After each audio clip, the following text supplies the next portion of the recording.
Hey guys, what's up? Welcome to the channel, or welcome back to the channel. We are the Mile High Property Brothers. Today's a super fun one. The sun's back out, so we'll be showing you guys around. But mainly, we'll be speaking to whether or not downtown Denver living is for you or not. Oh, that's a good one. Let's find out.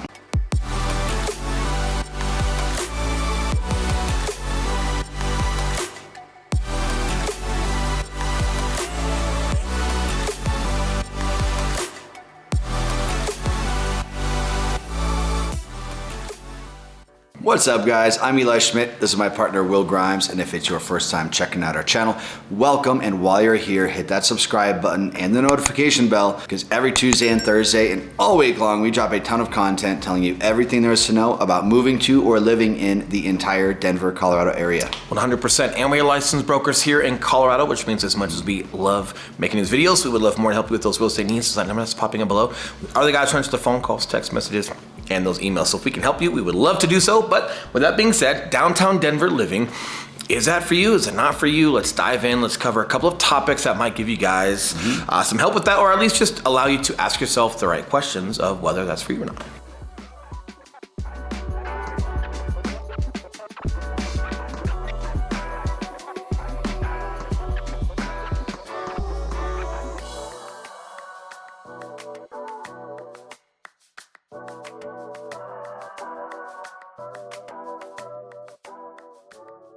So to start off, let's cover what exactly downtown Denver is. So you'll frequently hear like LODO being referenced, and to me, I think LODO stands for Lower Downtown. He doesn't think it stands for that. It stands for that. It does. Yeah. I always think it's Lower Denver, but that doesn't make sense. Ooh. Lower Downtown, Yeah. but being lower downtown, that's pretty much the heart of downtown. So that's gonna be pretty much from the end of Capitol Hill, which is the start of the 16th Street Mall, all the way down to right around where we are right now, which is Union Station. Correct. All the way up north till about the Rhino area, River North, Right. just north of the baseball stadium. Yep, just north, maybe Okay. 4, 5, 6 blocks north of that. And 4 blocks. that's about the heart of downtown. Right, but people consider like downtown the Highlands, Yep. downtown like Capitol Hill. actual Capitol Hill, like, Yep. and I'll be honest with you, when you guys are driving, I consider South Broadway downtown. Yep. But I live in Castle Rock, so maybe my perspective is a little bit, jaded or just different. But I feel like South Broadway all the way into like the heart of downtown Denver. If you guys are looking at that on the map right now, as far as like South Broadway, let's mark Go Fish, because that's a great restaurant. Yep.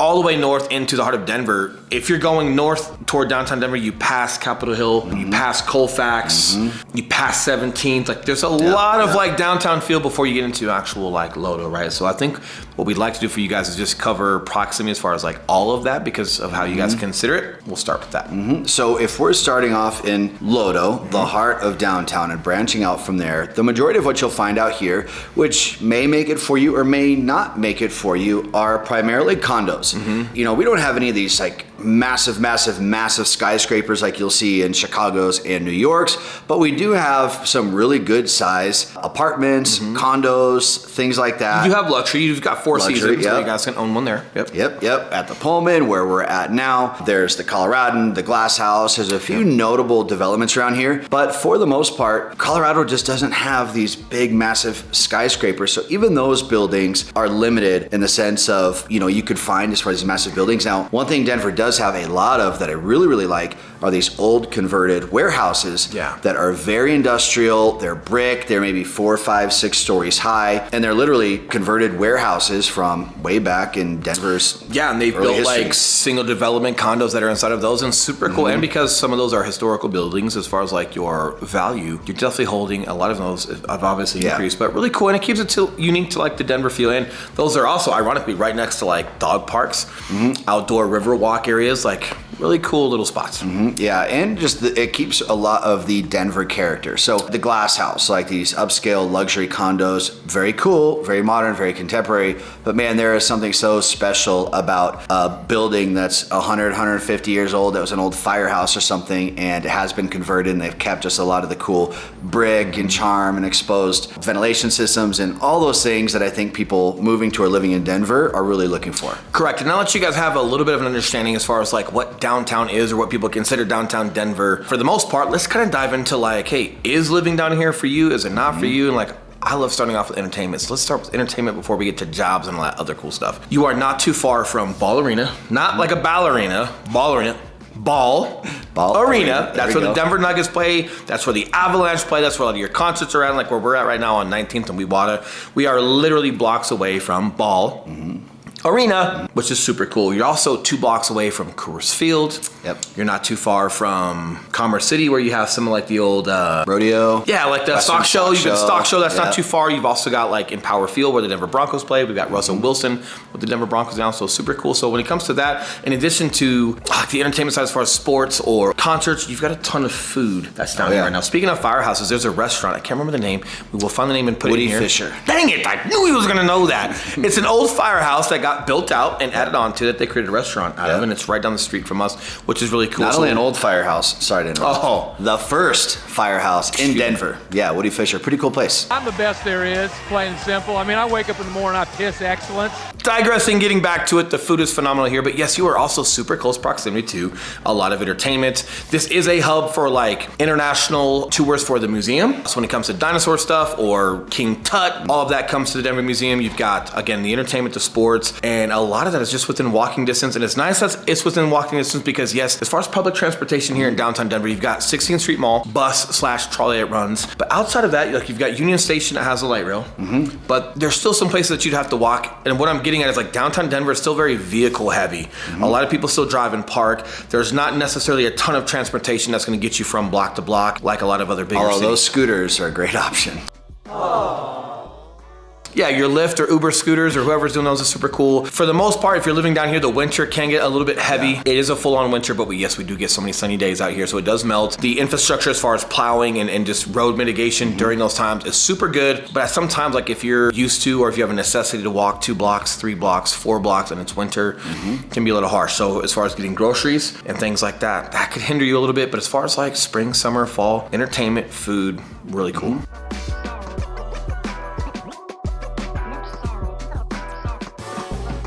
Now, it also could be for you if you're working from home and you're primarily spending time at home. You don't need to go and travel for work. So on those wintry days, hey, legitimately might not even need to drive if you didn't want to, or unless you didn't want to go explore the whole rest of Colorado, which you definitely should. So if you're working from home, that could be a great option for you. Another thing, just to roll off of Will's previous comment about entertainment, I did want to mention is the whole like theater district that we have here. And we'll move forward from entertainment. Local theater. The Buell Theater down here, which is where they'll have like Phantom of the Opera, Cats, the Book of Mormon.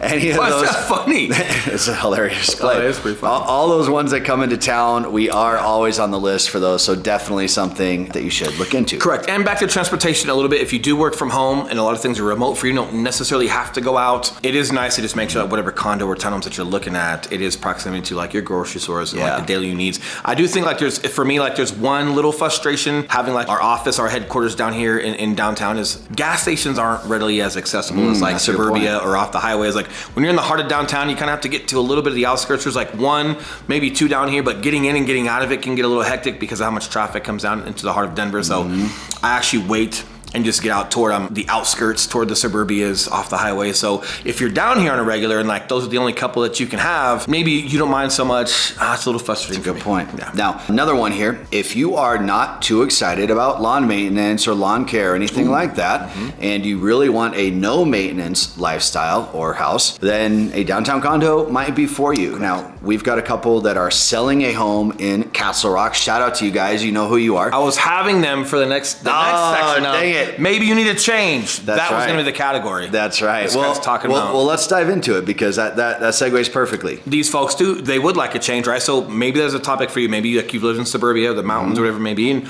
maybe you've never taken that opportunity to live in the heart of downtown, and maybe you've always been curious about it, and like you just want to change it up. Change it up. Yeah, they've got 6 acres down there, and they're like, hey, beautiful property. It's close to everything. Speaking of that, I'm just cutting him off because he's been cutting me off all video, and that's my job, so I got to get back on top of it. They will be selling that home very soon. Yes, and they yes, will. guys, we do have a lot of sellers that come through Denver. Some of them would like to start highlighting their home on this channel exclusively for you guys in case you have an opportunity and you want to look at that home. You might get first dibs on that, or at least you're seeing it first. So we're going to be highlighting their home once it's available to show you guys here on this channel. Sorry about that. No, it's okay. What was my point? I'm not sorry about that. Moving forward, right, all jokes aside, there are some things that would make this impartial. So we'd like to give you guys some thoughts as far as like maybe it's not for you, maybe it is for you, but there are some things that are crossover between suburbia and downtown Denver. Like for example, fitness. If you guys are keeping yourselves healthy or if you like to go out and get to the gyms, not only do like most condo buildings, if they're not like the older historical ones, they have phenomenal resources for a gym inside of that building. You've also got a ton of gyms, Colorado Athletic Club, 24-hour fitness, Vassas that are all spread out, super close proximity in here downtown or just on the outside of downtown. Or if you're in suburbia, there are a ton of Vassas and 24-hour fitnesses and personal gyms. So when it comes to like your ability to stay healthy and get to the gym and get around people and have some recreation, you're not gonna have to sacrifice that by being downtown. Colorado Athletic Club is one of the main ones that's down here. Super cool club, good vibe. So again, something like that's super common as far as like, hey, I have an animal. As much as you think downtown wouldn't be very constructive for that, that's actually another one that's a very carryover. Now you might not have a huge yard where your dogs can go run and have a good time, but downtown's very dog friendly. A lot of restaurants allow you to bring your dog into it. You've got a ton of dog parks down here as well. You've got a ton of paths along the Riverwalk. So more inner city versus like out in suburbia, you got like pine trees and it feels more like the mountains versus like an inner city feel, but you do have those parks, you do have those paths. So even having animals down here is also something that could be very constructive for you and that you would not have to sacrifice if you do want to take that opportunity to live down here. Soccer style kicker, graduated from Collier High, June 1976, Stetson University honors graduate. Another factor that should be a big focus of you as you're searching for a potential home in one of these condo buildings downtown are HOAs. Now here's the deal. Sometimes you will see a really affordably priced condo, but they have like a $900 a month HOA because it's in a really old building and that building needs a ton of maintenance and it legitimately can be $600 to $900 a month. And even if you guys are budgeting for that and you're like, and sometimes it's $900, typically it's more like the $400 to $600 range per month for that HOA. That does increase your debt to income as far as what you can afford per month. More importantly though, is like even if you're budgeting that, we've had a lot of clients that have purchased those that do budget and they're just fine with that $600 a month. It's all of these other improvements or things that the building needs or the area needs. Pop up. It's the assessments and they say, hey, for the next 6 months, we're actually gonna charge you $1,200 a month for the next 6 months because we have to build this and because the HOA board committee voted on it. You don't have an option as an owner in that building, you have to pay it. So it's all of the other unpredictable expenses that can pop up that might get super frustrating. Things to consider. And pro tip here, you're literally much better off searching for something that could be $100,000, $200,000 more expensive for the actual condo itself, but your HOA, because it's in a nicer, newer building, might only be anywhere from $150 to maybe $350. Dramatic difference, and that means the majority of your mortgage payment, even though it might be the same as the other one, it's at least going towards the principal buy down on your property versus disappearing into the air or replacing the boiler. Right. True story. Yeah, true story. So food for thought.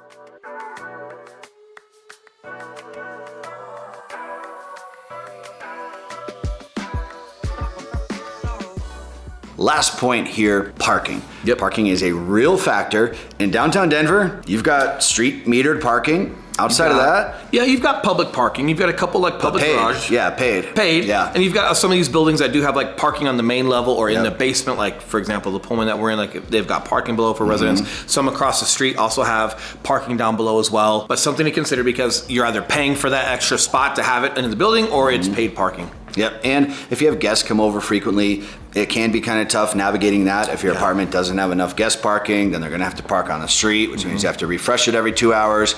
And hopefully it's not on the second or fourth Thursday of the week where they're street sweeping, however it happens to be. And this applies definitely towards Capitol Hill, towards a lot of these other kind of surrounding neighborhoods. Not necessarily the metered, but it might be one of either there's no parking available because people don't have garages, or it might be one of those street sweeping days and you can't be parked there, you'll get a ticket. And I'll leave you guys with this. If it's like, hey, we just love being downtown, there's not necessarily like a need or a requirement or a necessity to be down here. Like Highlands is awesome. Sunnyside is awesome. Sloan's Lake area is awesome. Wash Park is awesome. Like there's a lot of places where you can have single family homes for great prices. You can have a yard, you can have your own detached 2-car garage. There's a lot of really cool stuff that's popping up and getting down into downtown, believe it or not, compared to what some people think. Traffic here in Colorado is not very heavy, especially to like your Californias, the Bay Area, Southern California, Chicago, Philadelphia, Florida. Like up, we actually have moderate traffic here. So Yep. if you are going to live 15 minutes away, 10 minutes away, it's not a big deal to commute in for your recreation versus like having to live down here and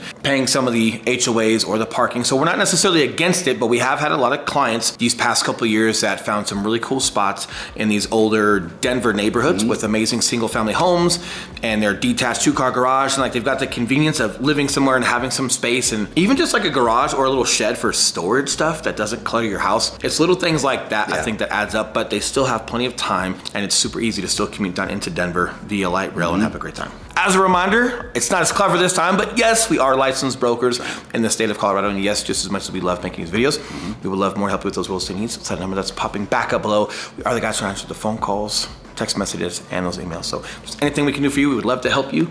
I've got this marker in my hand for some random reason, so I'm ready to write down and take notes on a whiteboard with what you guys need. That's right. Eager, but you guys enjoy your week and your weekend, and we will see you very soon. See you guys. Downtown living in downtown, pardon me. Welcome, and while you're here, Hold on. Because I'm a good friend, I have to do this. Uh-oh, Just thank have you. a little flurry on your left side. Oh man. Just a good friend tells a friend that. Thank you. I would have been seeing that the whole time.